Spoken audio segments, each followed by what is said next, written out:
دی مونی آئی کیو میں خوش آمدید، جہاں ہم منی آئی کیو بہتر بنانے پر کام کرتے ہیں، اور یہ تجزیہ گہری مارکیٹ ریسرچ کی بنیاد پر کیا گیا ہے۔ آج کے اس گہرے تجزیے کی شروعات ایک بہت ہی دلچسپ تصور سے کرتے ہیں۔ جی بالکل، بتائیے کیا تصور ہے؟ ذرا تصور کریں کہ ملک کے سب سے بڑے ہسپتال کے دو انتہائی قابل ڈاکٹرز ایک ہی مریض کی میڈیکل رپورٹس کا معائنہ کر رہے ہیں۔ یہ ایک بڑی کلاسک صورتحال لگ رہی ہے۔ بالکل، اور دونوں کے سامنے اعداد و شمار بالکل ایک جیسے ہیں، لیکن ایک ڈاکٹر مسکرا کر کہہ رہا ہے کہ مریض بالکل صحت مند ہے اور کل سے میراتھن دوڑنے کے لیے تیار ہے۔ اور دوسرا کیا کہہ رہا ہے؟ ہاں، دوسرا انتہائی تشویش میں مبتلا ہے اور کہہ رہا ہے کہ صورتحال بہت نازک ہے، مریض کو فوراً آئی سی یو اور لائف سپورٹ کی ضرورت ہے۔ یہ دو ڈاکٹرز والی تشبیہ واقعی اس پوری معاشی صورتحال کی بالکل درست عکاسی کرتی ہے نا؟ آج کی ہماری گفتگو کا محور بالکل یہی صورتحال ہے۔ ہم بات کر رہے ہیں IMF اور پاکستان کے درمیان ہونے والے حالیہ $1.2 ارب کے سٹاف لیول ایگریمنٹ کی۔ اور اس سے پہلے کہ ہم ان پیشگوئیوں کے تضاد پر بات کریں، میرا خیال ہے اس سٹاف لیول ایگریمنٹ کے تصور کو بھی واضح کرنا ضروری ہے۔ بالکل، یعنی اگر اسے سادہ ترین الفاظ میں بیان کیا جائے تو سٹاف لیول ایگریمنٹ کا مطلب یہ ہے کہ IMF کی جو ٹیم گراؤنڈ پر مذاکرات کے لیے موجود تھی اور ملک کے جو معاشی حکام ہیں، جی، ان کے درمیان ابتدائی سطح پر تمام کڑی شرائط اور اہداف پر ہاتھ ملایا جا چکا ہے، یعنی زمینی سطح پر ہوم ورک مکمل ہو گیا ہے۔ صحیح، اور اب صرف IMF کے ایگزیکٹو بورڈ کی وہ حتمی مہر یا منظوری باقی ہے جس کے فوراً بعد فنڈز جاری کر دیے جاتے ہیں۔ بالکل ایسا ہی ہے، اور آج کے اس تجزیے کا مقصد صرف یہ خبر سنانا نہیں ہے، بلکہ ان تہوں کو کھولنا ہے کہ یہ کڑی شرائط ملکی معیشت کے بنیادی ڈھانچے کے ساتھ کیا کرنے والی ہیں، اور خاص طور پر مشرقی وسطی کی موجودہ کشیدگی کس طرح اس پورے منظر نامے کو ایک لمحے میں بدل سکتی ہے، اور ان تمام اعداد و شمار کا عام زندگی پر کیا اثر پڑے گا۔ 100% یہ سب سے اہم پہلو ہے۔ ٹھیک ہے، آئیے اس کو تفصیل سے سمجھتے ہیں۔ اگر ہم اپنی ریسرچ اور اعداد و شمار پر نظر ڈالیں تو یہ $1.2 ارب کا جو اجرا ہونے والا ہے، اس میں 2 مختلف پروگرامز کا حصہ شامل ہے۔ جی، $1 ارب تو EFF کے تحت ملیں گے، میرا مطلب ہے ایکسٹینڈڈ فنڈ فیسلٹی۔ بالکل، اور باقی $210 ملین RSF یعنی ریزیلینس اینڈ سسٹینیبلٹی فیسلٹی کے تحت آئیں گے۔ اور جب یہ رقم موصول ہو جائے گی تو ان دونوں پروگرامز کے تحت ملنے والی مجموعی فنڈنگ تقریباً $4.5 ارب کے بڑے حصے تک پہنچ جائے گی۔ واقعی یہ ایک بڑی رقم ہے، لیکن جو چیز سب سے زیادہ توجہ طلب ہے وہ وہی 2 ڈاکٹرز والا تضاد ہے جس کا میں نے شروع میں ذکر کیا تھا۔ جی، وہ IMF اور وزارت خزانہ کا فرق۔ بالکل، IMF باقاعدہ خطرے کی گھنٹی بجا رہا ہے۔ ان کا ماننا ہے کہ مشرق وسطی کی کشیدگی کے باعث عالمی سطح پر توانائی کی قیمتوں میں زبردست اتار چڑھاؤ آ سکتا ہے، جس سے یقیناً پاکستان کے اندر مہنگائی کا نیا طوفان آئے گا اور معاشی گروتھ بری طرح متاثر ہوگی۔ یہی تو، اور دوسری طرف ہماری وزارت خزانہ بڑے اطمینان سے پیشگوئی کر رہی ہے کہ اس عالمی جنگ کا معیشت پر کوئی خاص اثر نہیں ہوگا۔ بالکل، ان کا دعویٰ ہے کہ مہنگائی میں صرف 0.3% کا معمولی سا اضافہ ہوگا۔ جی، اور گروتھ 4% کے بہترین اندازے پر رہے گی، اور کرنٹ اکاؤنٹ خسارہ $2 ارب کی حد کے اندر محدود رہے گا۔ یہاں سب سے دلچسپ بات یہ ہے کہ یہ دونوں فریق بالکل مختلف زاویوں سے خطرات کا جائزہ لے رہے ہیں۔ وہ کیسے؟ دیکھیں، IMF کی مشن چیف ایوا پیٹرووا نے اپنی اسیسمنٹ میں اس بات کا اعتراف ضرور کیا ہے کہ پچھلے کچھ عرصے کی سخت پالیسیوں کی وجہ سے مارکیٹ کا اعتماد بحال ہونا شروع ہوا ہے۔ اچھا، تو پھر وہ اتنے پریشان کیوں ہیں؟ کیونکہ IMF کا کام عالمی سطح کے معاشی جھٹکوں کی پیش بندی کرنا ہے۔ وہ جانتے ہیں کہ مشرق وسطی تیل کی سپلائی کا دل ہے، وہاں ذرا سی بھی چنگاری بھڑکتی ہے تو خام تیل کی قیمتیں راتوں رات آسمان سے باتیں کرنے لگتی ہیں۔ اور چونکہ ہماری معیشت کا پہیہ امپورٹڈ فیول پر چلتا ہے، اس لیے خطرہ بہت بڑا ہے۔ بالکل، اس لیے IMF ایک ورسٹ کیس سیناریو کے لیے خود کو اور معیشت کو تیار کر رہا ہے۔ ان کے خدشات بالکل زمینی حقائق پر مبنی ہیں۔ لیکن ذرا رکیے، کیا وزارت خزانہ کی یہ مجبوری نہیں ہے کہ وہ ایک مثبت اور پر امید تصویر پیش کرے؟ آپ کا مطلب ہے مارکیٹ سائیکالوجی کو کنٹرول کرنے کے لیے؟ جی، یعنی اگر وزارت خزانہ بھی IMF کی طرح خطرے کی گھنٹیاں بجانا شروع کر دے تو کیا مقامی مارکیٹوں میں خوف و ہراس نہیں پھیل جائے گا؟ یہ خطرہ تو رہتا ہے، سرمایہ کار گھبرا سکتے ہیں۔ بالکل، سرمایہ کار اپنا پیسہ نکالنا شروع کر دیں گے اور اسٹاک مارکیٹ کریش کر جائے گی۔ کیا ایسا نہیں لگتا کہ وزارت خزانہ صرف نفسیات کو سنبھالنے کی کوشش کر رہی ہے، جبکہ IMF کو بیڈ کاپ کا کردار دے دیا گیا ہے؟ یہ ایک بہت ہی منطقی پہلو ہے۔ مارکیٹ کے جذبات کو قابو میں رکھنا واقعی حکومت کی ذمہ داری ہوتی ہے، لیکن نفسیات کو سنبھالنے اور زمینی حقائق کو یکسر نظر انداز کرنے میں ایک بہت باریک فرق ہے۔ یعنی آپ حد سے زیادہ پر امید نہیں ہو سکتے؟ بالکل، اگر آپ بجٹ کی منصوبہ بندی 4% گروتھ اور انتہائی کم مہنگائی کو ذہن میں رکھ کر کرتے ہیں اور اچانک عالمی سطح پر تیل کی قیمتیں $100 فی بیرل سے اوپر چلی جاتی ہیں، تو آپ کا پورا معاشی ڈھانچہ ریت کی دیوار کی طرح گر سکتا ہے۔ جی، جب پیشگوئیاں حقیقت سے اتنی دور ہوں تو اس کا نقصان یہ ہوتا ہے کہ حکومت کے پاس ہنگامی حالات سے نپٹنے کی کوئی مالیاتی گنجائش یا فسکل سپیس نہیں بچتی۔ اور چونکہ IMF کو یہ اندازہ ہے کہ عالمی جھٹکے کسی بھی وقت آ سکتے ہیں، اس لیے انہوں نے اپنی شرائط میں رتی برابر بھی نرمی نہیں کی۔ ان کی تجویز کردہ کڑوی دوا کی کوئی حد نہیں ہے۔ جی، اور یہی بات ہمیں اس بحث کے اگلے حصے کی طرف لے جاتی ہے جو کہ پرائمری بجٹ سرپلس کا ہدف ہے۔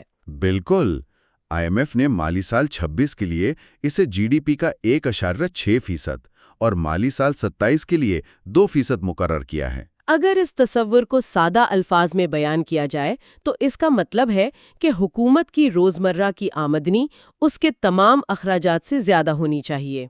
یعنی پرانے قرضوں پر دیے جانے والے سود کو وقتی طور پر نکال کر؟ جی بالکل، حساب کتاب میں پرانے سود کو چھوڑ کر بغیر نیا قرض لیے حکومت کے پاس بچت ہونی چاہیے۔ یہاں آ کر معاملہ واقعی بہت دلچسپ ہو جاتا ہے، کیونکہ ایک طرف یہ 1.6% سرپلس کا انتہائی سخت ہدف ہے، اور دوسری طرف خود اسٹیٹ بینک آف پاکستان یہ اشارہ دے چکا ہے کہ FBR کی ٹیکس جمع کرنے کی کارکردگی اتنی کمزور ہے کہ یہ ہدف حاصل کرنا تقریباً ناممکن لگ رہا ہے۔ یہ تو ایسا ہی ہے جیسے کسی ایسے بچے سے میراتھن دوڑنے کی امید رکھی جائے جس نے ابھی چلنا بھی نہ سیکھا ہو۔ ہاں بالکل ٹھیک کہا۔ اور صرف یہی نہیں، جب وفاق کو اپنا ہدف پورا ہوتا نظر نہیں آ رہا تو اس نے صوبوں کی طرف دیکھنا شروع کر دیا ہے۔ جی، وفاق نے صوبوں پر زور دیا ہے کہ وہ ایندھن یا فیول پر دی جانے والی سبسڈیز کا بوجھ آپس میں بانٹیں۔ اور کیا آپ کو معلوم ہے، یہ بوجھ 3 اپریل تک 125 ارب روپے کی ہوش ربا حد تک پہنچ چکا تھا۔ کیا صوبائی حکومتوں کا مالیاتی ڈھانچہ اتنا مضبوط ہے کہ وہ اچانک اتنا بڑا بوجھ اپنے کاندھوں پر اٹھا لیں؟ صوبوں کے پاس اتنی مالی گنجائش نکالنا ایک بہت بڑا دردسر ثابت ہوگا۔ دیکھیں، دراصل یہ سارا معاملہ پبلک فائنینشل مینجمنٹ کا ایک بہت بڑا اسٹرکچرل ایشو ہے۔ یعنی جب وفاق کے پاس پیسے ختم ہو جاتے ہیں تو وہ بوجھ نیچے کی طرف دھکیل دیتا ہے۔ بالکل، لیکن اس سب میں جو سب سے بنیادی بات ہے وہ یہ ہے کہ IMF سبسڈیز کے اس قدر خلاف کیوں ہے؟ ہاں، یہ ایک اہم سوال ہے۔ اس کی وجہ سبسڈیز کے انتہائی تباہ کن ڈسٹارشنری ایفیکٹس ہیں۔ اس میکینزم کو سمجھنا بہت ضروری ہے۔ بالکل، یہ ڈسٹارشنری ایفیکٹس کام کیسے کرتے ہیں؟ جب حکومت کسی بھی چیز مثلاً بجلی یا گیس کی اصل پیداواری لاگت کو چھپا کر اسے سستے داموں بیچتی ہے تو 2 نقصانات ہوتے ہیں۔ پہلا یہ کہ سستی چیز کا بے دریغ استعمال ہوتا ہے، اور دوسرا نقصان؟ دوسرا اور سب سے بڑا نقصان یہ ہے کہ جو لاگت صارف ادا نہیں کر رہا وہ ہوا میں تو غائب نہیں ہو جاتی نا، وہ لاگت حکومت کو اپنے خزانے سے ادا کرنی پڑتی ہے۔ اور جب خزانے میں پیسے نہیں ہوتے تو حکومت یا تو نئے نوٹ چھاپتی ہے یا مزید مہنگے قرضے لیتی ہے۔ بالکل، اور جب حکومت بجلی بنانے والی کمپنیوں کو بروقت ادائیگی نہیں کر پاتی تو وہ کمپنیاں تیل فراہم کرنے والوں کو پیسے نہیں دے پاتی۔ تو یوں ایک ادھار کا چکر شروع ہو جاتا ہے جسے ہم سرکولر ڈیٹ یا گردشی قرضہ کہتے ہیں۔ 100%۔ اسی لیے IMF بضد ہے کہ توانائی کے شعبے میں بروقت ٹیرف ایڈجسٹمنٹ ہونی چاہیے، یعنی جو لاگت آ رہی ہے وہ فوری طور پر قیمت میں شامل کر کے وصول کی جائے تاکہ یہ سرکولر ڈیٹ کا ناسور مزید نہ پھیلے۔ لیکن جب بروقت ٹیرف ایڈجسٹمنٹ ہوگی، سبسڈیز ختم ہوں گی اور نئے ٹیکس لگیں گے تو ظاہری بات ہے کہ مہنگائی کا ایک نیا ریلا آئے گا، اور یہیں سے عام لوگوں کی معاشی بقا کا سوال پیدا ہوتا ہے۔ بالکل، عوام پر اس کا براہ راست اثر پڑے گا۔ جب ہم اس معاہدے کے مہنگائی پر اثرات کو دیکھتے ہیں تو صورتحال ایک سیسا کی طرح نظر آتی ہے۔ ایک طرف اگر عالمی مارکیٹ میں تیل مہنگا ہوتا ہے یا ملک کے اندر سبسڈیز ختم ہوتی ہیں تو مہنگائی کا پڑاڑا بھاری ہونے لگتا ہے۔ اور اس پلڑے کو متوازن کرنے کے لیے آئی ایم ایف نے اسٹیٹ بینک کو کیا پابند کیا ہے؟ یہی کہ وہ دوسری طرف انٹرسٹ ریٹ یعنی شرح سود کا وزن بڑھا دے۔ یہ ایک بہت ہی دلچسپ اور ظالم میکانزم ہے۔ جی، شرح سود بڑھنے کا مطلب یہ ہے کہ اب بینک سے قرضہ لینا بہت مہنگا ہو جائے گا اور بینک میں پیسہ رکھ کر منافع کمانا زیادہ پرکشش ہو جائے گا۔ اس سے ہوتا یہ ہے کہ مارکیٹ سے کیش کھینچ کر بینکوں میں چلا جاتا ہے۔ جب لوگوں کے پاس خرچ کرنے کے لیے پیسہ نہیں ہوتا تو طلب گر جاتی ہے اور بالآخر مہنگائی کو آکسیجن ملنا بند ہو جاتی ہے۔ لیکن اس کا ایک تاریک پہلو بھی ہے۔ جب کاروبار کے لیے قرضہ مہنگا ہوتا ہے تو فیکٹریاں بند ہونے لگتی ہیں، معاشی پہیہ رک جاتا ہے اور بے روزگاری بڑھتی ہے۔ بالکل، اور اس سب کے باوجود یہ کتنی حیرت کی بات ہے کہ وزارت خزانہ اب بھی 7.5% مہنگائی کے ہدف کو قابل حصول سمجھ رہی ہے۔ اگر ہم اسے بڑے تناظر میں دیکھیں تو یہ سیسا والی مثال بالکل ٹھیک ہے، لیکن اس کھیل میں ایک اور بہت اہم کھلاڑی بھی ہے۔ اور وہ کون ہے؟ وہ ہے ایکسچینج ریٹ، یعنی روپے اور ڈالر کی شرح مبادلہ۔ آئی ایم ایف نے خاص طور پر یہ شرط رکھی ہے کہ ایکسچینج ریٹ کو فلیکسیبل رکھنا ہوگا اور یہ لچک ایک بنیادی شاک ایبزاربر کا کام کرے گی۔ اس شاک ایبزاربر کی کیا منطق ہے؟ منطق یہ ہے کہ اگر عالمی مارکیٹ سے کوئی معاشی جھٹکا آتا ہے تو ماضی کی طرح حکومت زبردستی اپنے ڈالر خرچ کر کے روپے کی قدر کو مصنوعی طور پر سہارا نہ دے۔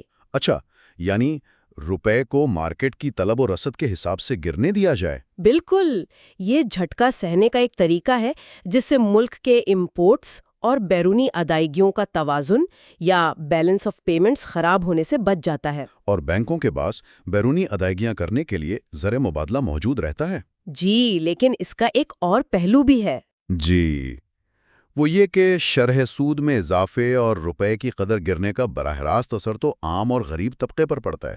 مہنگائی تو ان کی کمر توڑ دیتی ہے۔ اسی لیے اس معاہدے میں سماجی تحفظ یا سوشل پروٹیکشن کا بھی ذکر کیا گیا ہے۔ جی، میں نے پڑھا تھا حکومت اور آئی ایم ایف نے اتفاق کیا ہے کہ بے نظیر انکم سپورٹ پروگرام یعنی BISP کے وظائف کو مہنگائی کے حساب سے بڑھایا جائے گا، مطلب انفلیشن ایڈجسٹڈ کیا جائے گا۔ بالکل، تاکہ غریب طبقے کو کچھ ریلیف مل سکے۔ لیکن میرا یہاں ایک بنیادی سوال ہے، اگر ایک طرف حکومت 125 ارب روپے کی فیول سبسڈی ختم کر رہی ہے جس سے پورے ملک میں بجلی اور ٹرانسپورٹ مہنگی ہو جائے گی، تو کیا BISP کے وظیفے میں چند سو یا ہزار روپے کا اضافہ اس بے پناہ مہنگائی کا مقابلہ کر سکتا ہے؟ یہ ایک بہت اہم نکتہ ہے۔ کیا یہ سمندر میں قطرہ ڈالنے کا مترادف نہیں ہے؟ یہ ایک بہت تلخ حقیقت ہے جس کی آپ نے نشان نہیں کی ہے۔ یہ واقعی سمندر میں قطرے جیسا محسوس ہوتا ہے، لیکن معاشی ماہرین اور IMF کے نظر میں بلینکٹ سبسڈی اور ٹارگیٹڈ ریلیف میں بہت بڑا فرق ہے۔ وہ فرق کیسے کام کرتا ہے؟ دیکھیں، جب آپ پیٹرول یا بجلی پر عمومی سبسڈی دیتے ہیں تو اس کا فائدہ ایک بہت بڑے بنگلے میں رہنے والے ارب پتی کو بھی اتنا ہی ہوتا ہے جتنا ایک چھوٹی سی جھونپڑی میں رہنے والے کو۔ صحیح، یعنی یہ وسائل کا بے دریغ ضیاع ہے۔ بالکل۔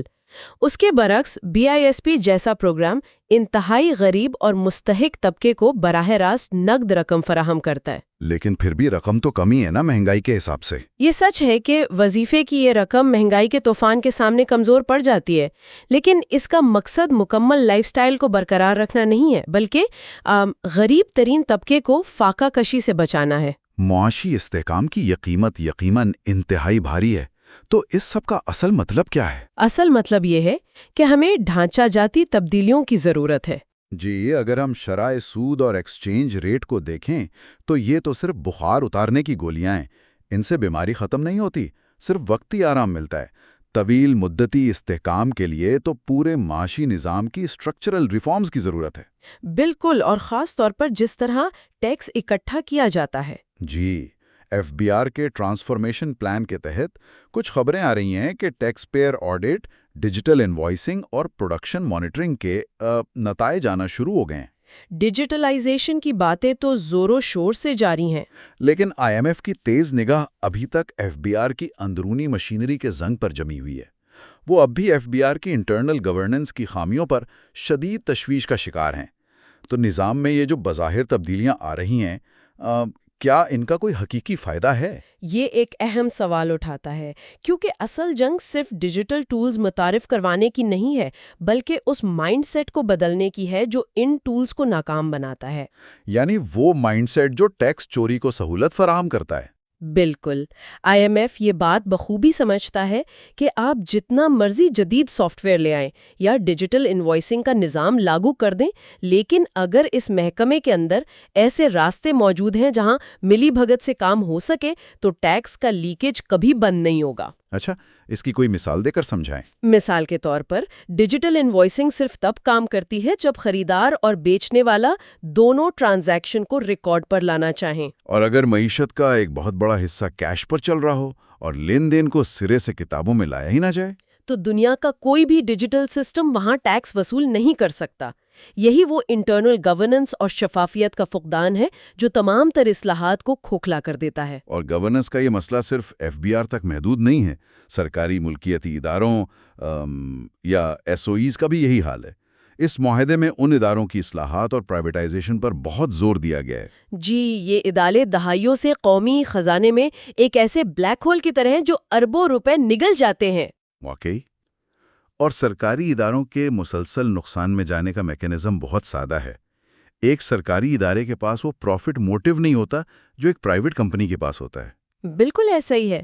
جب انہیں معلوم ہو کہ نقصان کی صورت میں حکومت یعنی ٹیکس دینے والے عوام ان کو بیل آؤٹ دے کر بچا لے گی، تو وہاں سیاسی بھرتیاں بھی ہوتی ہیں اور نااہلی بھی پروان چڑھتی ہے۔ تو پھر حل کیا ہے؟ IMF کا مطالبہ یہ ہے کہ حکومت کا کام کاروبار کرنا نہیں ہے۔ جب تک ان اداروں کی نجکاری کر کے اس بوجھ کو خزانے سے نہیں اتارا جاتا، تب تک نہ تو حکومت کے پاس تعلیم اور صحت پر خرچ کرنے کے لیے پیسے بچیں گے، اور نہ ہی مارکیٹ میں نجی سرمایہ کاروں کے لیے لیول پلینگ فیلڈ پیدا ہوگی۔ ظاہر ہے، کوئی بھی نجی کمپنی ایک ایسے سرکاری ادارے سے مقابلہ نہیں کر سکتی جسے ہر سال اربوں روپے کی ٹیکس سبسڈی مل رہی ہو۔ بالکل صحیح کہا آپ نے۔ اس پوری بحث کو اگر سمیٹا جائے تو آج کے اس تجزیے سے یہ بات بالکل واضح ہو جاتی ہے کہ $1.2 ارب کا یہ نیا معاہدہ اور مجموعی $4.5 ارب کا یہ پیکج کوئی مفت کا تحفہ نہیں ہے۔ جی نہیں، یہ انتہائی سخت معاشی ڈسپلن اور کڑی اصلاحات کا ایک ایسا خاکہ ہے جس میں کسی بھی قسم کی غلطی، سستی یا کوتاہی کی کوئی گنجائش نہیں رکھی گئی۔ اور جس تیزی سے عالمی حالات بدل رہے ہیں، خاص طور پر توانائی کے محاذ پر، تو حکومت کے لیے یہ پروگرام ایک انتہائی باریک رسی پر چلنے کے مترادف ہوگا۔ بالکل، انہیں ایک طرف ٹیکس کے اہداف پورے کرنے ہیں، دوسری طرف توانائی کے ٹیرف بڑھانے ہیں، اور ساتھ ہی ساتھ مارکیٹ کے اعتماد کو بھی بحال رکھنا ہے۔ اور یہ سمجھنا انتہائی ضروری ہے کہ اس پوری معاشی شطرنج کا تعلق صرف اسلام آباد کے بند کمروں یا خبروں کی سرخیوں تک محدود نہیں ہے۔ جی، اس کا اثر سیدھا عوام پر پڑتا ہے۔ بالکل، جب IMF ٹیکس کا دائرہ بڑھانے کی شرط رکھتا ہے یا فیول اور بجلی کے سبسڈیز ختم کرنے کا کہتا ہے، تو اس کا پہلا اور فوری اثر براہ راست گھریلو بجٹ پر، بجلی کے بلوں پر، گاڑی میں ڈلنے والے پیٹرول کی قیمت پر اور کاروباری لاگت پر پڑتا ہے۔ اور یہ سب ایک زنجیر کی طرح آپس میں جڑا ہوا نظام ہے۔ صحیح کہا۔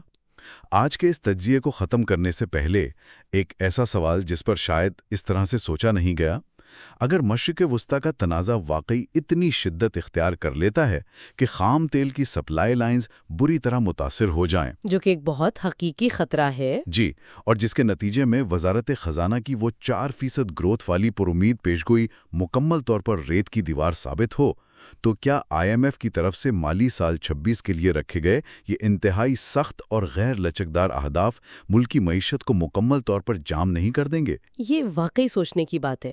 مالیاتی ادارے کو ایسے سنگین اور غیر یقینی ہنگامی حالات کے لیے کوئی پلان بھی نہیں رکھنا چاہیے، جو صرف ایکسل شیٹ کے اعداد و شمار کے بجائے تلخ زمینی حقائق کو بھی مد نظر رکھے؟ یہ ایک ایسا فکری سوال ہے جس کا جواب شاید آنے والا وقت ہی دے پائے گا۔ بالکل، وقت ہی بتائے گا۔ مستقبل کی اپڈیٹس کے لیے بیل آئیکن کو پریس کر کے ہمیں فالو کریں اور ہمارے چینل کو لائک اور سبسکرائب کریں۔ کامنٹس میں بتائیں کہ کن ٹاپکس یا کمپنیوں پر ریسرچ مبنی کانٹینٹ دیکھنا پسند کیا جائے گا۔ Like and subscribe.